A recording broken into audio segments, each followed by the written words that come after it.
संसार में अलग अलग लोगों पर एक ही वस्तु का अलग अलग प्रकार से प्रभाव पड़ता है। कई लोग एक ही समारोह में जाते हैं, पर उनमें से किसी को वही आयोजन बहुत पसंद आता है तो अन्य को उसमें बुराई नजर आती है। एक ही प्रकार की भोजन की थाली को कोई बहुत स्वादिष्ट कहता है तो किसी को वही बेस्वाद मालूम पड़ती है। अर्थात एक ही वस्तु को लेकर भिन्न लोगों के मतों में भी विभिन्नता होती है। ऐसा होता है व्यक्ति की अपनी भावना के कारण। इस संदर्भ में आज एक सुंदर कथा का रसास्वादन करते हैं। एक बार भगवान बुद्ध किसी स्थान पर अपने श्रद्धालुओं को संबोधित कर रहे थे। अपने अनुयायियों में ज्ञान का प्रकाश बांटने के बाद अपनी बात समाप्त करते हुए तथागत ने कहा, जागो, समय निकला जा रहा है। इसके बाद उन्होंने अपना आसन छोड़ दिया और लोगों की भीड़ भी धीरे धीरे अपने मार्ग पर जाने लगी। प्रवचन समाप्त कर बुद्ध अपने प्रिय शिष्य आनंद के साथ एक स्थान पर जाकर बैठ गए। थोड़ी ही देर में एक वेश्या उनके पास आई और उन्हें प्रणाम करके बोली, प्रभु, मैं आपके प्रवचनों के आनंद में डूब गई थी और मुझे समय का ज्ञान ही ना रहा था। जैसे ही आपने कहा कि जागो, समय निकला जा रहा है, मुझे तुरंत याद आया कि आज तो मुझे एक समारोह में नृत्य करने जाना था।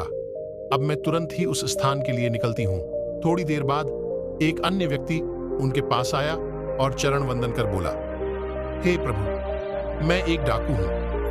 मैं आपके प्रवचनों में समय का भान भूल गया। मुझे एक जगह डाका डालने जाना था और मेरे साथी मेरी राह देखते होंगे, पर मैं सब कुछ भूल गया। जैसे ही आपने कहा कि जागो, समय निकला जा रहा है, मुझे तुरंत अपना काम याद आ गया।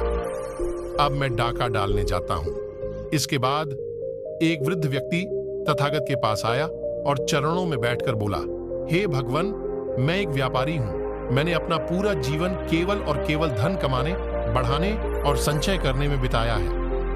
आज जैसे ही आपने कहा कि जागो, समय निकला जा रहा है, तो मुझे ज्ञान हुआ कि मैंने पूरा जीवन व्यर्थ के कामों में व्यय कर दिया।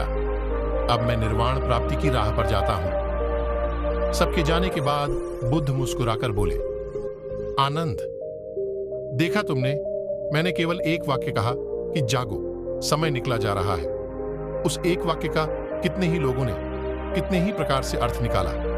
यही जीवन का, व्यक्ति के मन का सच है। वास्तव में प्रवचन सुनने तो बहुत से लोग जाते हैं, पर उनमें बताई गई बातों को कौन किस अर्थ में लेता है, यह उसकी अपने मन की भावना पर निर्भर करता है। यदि कोई वास्तव में निर्वाण प्राप्त करना चाहता है तो उसे अपने मन को साफ करना पड़ेगा। जिसका मन साफ होगा वही गुरु की बताई बातों को ज्यों का त्यों ग्रहण कर पाएगा। जो स्वयं कोरा होगा वही ध्यान के रंग में रंग पाएगा। मन बहलाने या समय बिताने के लिए तो कोई भी प्रवचन सुन सकता है। उसका सार वही ग्रहण कर सकेगा जो सच्चे मन से उसमें मन रमाएगा। यदि आप प्रेम से देखेंगे तो हर वस्तु में प्रेम दिखेगा। यही जीवन का सत्य है दोस्तों। वस्तु वही है, उसके प्रतिभाव व्यक्ति की अपनी भावना के अनुरूप ही पैदा होंगे। यदि आप प्रेम से देखेंगे तो हर वस्तु में प्रेम दिखेगा। अगर मन में कपट होगा तो हर व्यक्ति आपको कपटी मालूम होगा। सब अपने भीतर की भावना का खेल है।